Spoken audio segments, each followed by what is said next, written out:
Hi there. I want to do a video about cards. Now, like all you guys, I love cards. Sorry, those are my dogs. Especially vintage cards, especially baseball. Um, a little introduction. My name is Scott. That's Igor. Um, I live in a small town in British Columbia, Canada, with my wife and our two dogs. And I love collecting cards. And we live completely off grid. And it's a riot.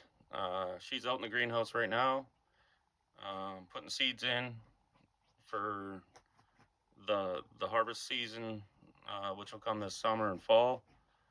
Um, we grow the vegetables and sell to the community through farmers markets and whatnot. Um, okay, and that's her hobby, her passion, as well as mine, uh, to a point. But cards, and I just want to thank a bunch of people, really.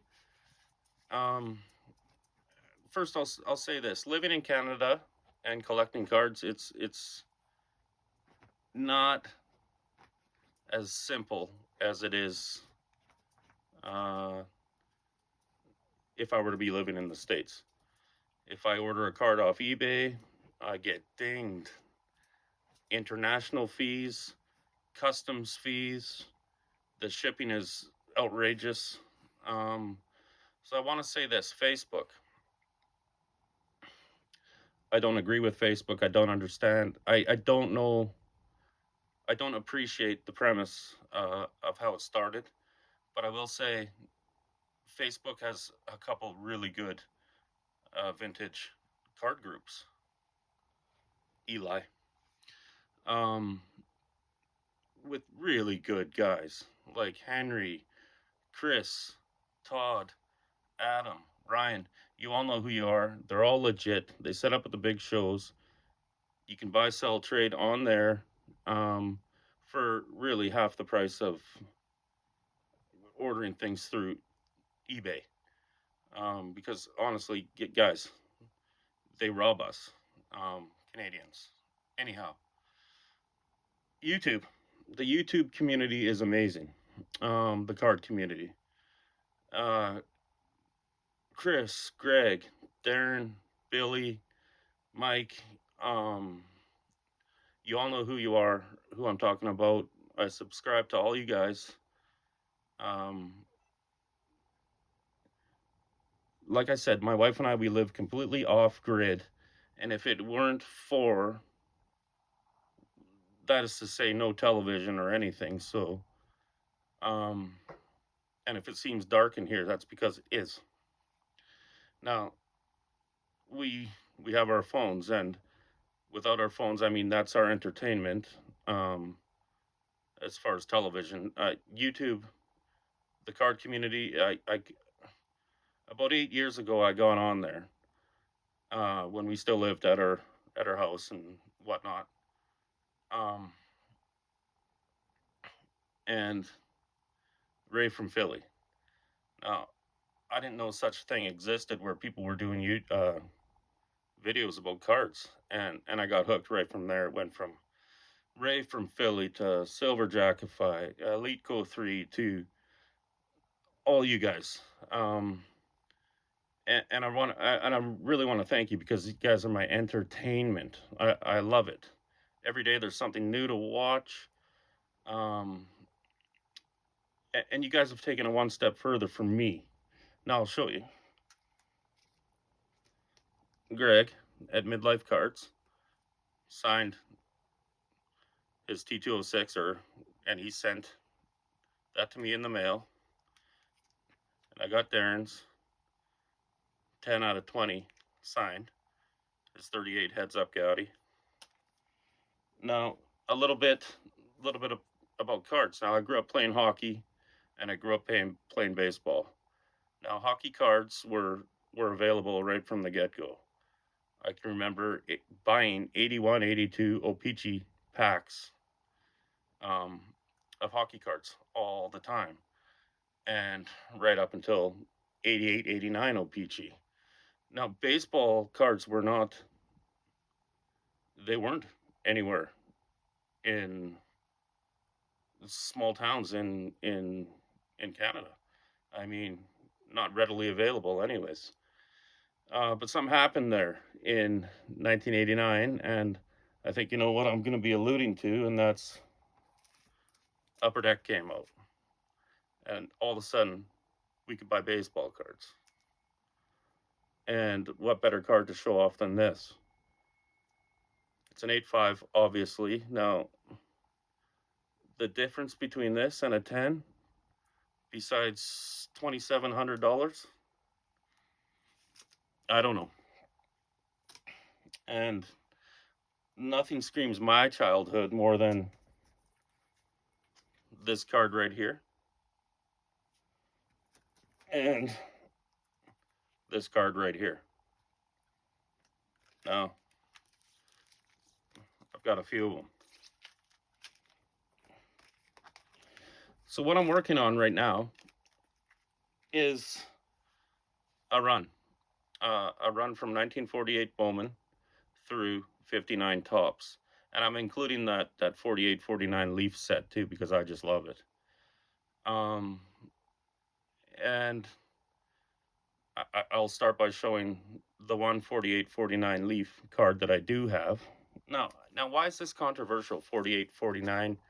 Some people call it 48. Some people call it 49. Who gives a shit? It's a beautiful card, right? It's a beautiful set. This one right here, the Warren Spahn rookie card. I just love this card. I love this set.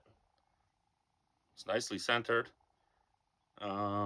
It's a 3, I guess, but that's a good card, and like I said, I got that off one of those Facebook groups.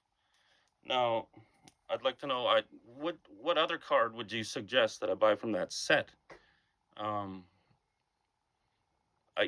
not opposed to football either. Believe me, in Canada, football's not a big deal like it is in the States. But oh my God, the cards are gorgeous, and I just within the past 2-3 months started looking at football cards vintage, and they're amazing. And I know that 48, 49 Leaf set has some amazing cards, football cards. So guys, what do you suggest from that set? And minus the Joe DiMaggio or the Stan Musial, I have a farmer's budget here. Anyhow, yeah, and again, a huge shout out to the guys on YouTube. Darren from Return to Collecting, he's a great guy, and I've been in contact with him, and he has my number, and I have his number, and we've done a few trades together, or a couple, and I reached out to him 2 days ago, and I asked him for Chris's number, from Chris from Missouri, and within 3 minutes, he texted it to me, and I texted Chris a message, and I was walking away from my phone, and he was phoning me, and he said, do a video. I have no idea what I'm doing, but that's what I'm doing. Yeah, guys, any suggestions? I do have some cards behind me in that case that I have covered up that I do want to show from that 48 to 59 span, but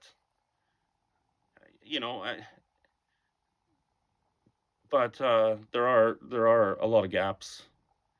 What would you guys recommend? And here's another thing: what makes the hobby interesting that everybody is different, have different views, different sets of eyes. For example, about a month ago, I saw it on Facebook, and a beautiful SGC 6 1958 batting foes. the Mickey Mantle, Hank Aaron. Now, I've seen that card in pictures all over the place, on videos all over the place, and I've never really been drawn to it. Um, and I thought maybe this is one of those cards that you need to see in person to really appreciate. And I know you guys know what I'm talking about. And then I did get it in person. Sorry guys, this is going to be controversial as hell. I don't like it. I don't like that card. I don't know why. And I couldn't have there couldn't have been a better example. It was centered perfectly. It was the colors were sharp. I There's something about that card. It's just not for me. I sold it the next day. Um yeah, so I still have the funds from that card to fund myself another 48, 49 leaf card. So I'd like your suggestions. And again, thank you everybody in the YouTube card community. You're amazing. Okay, we'll talk soon.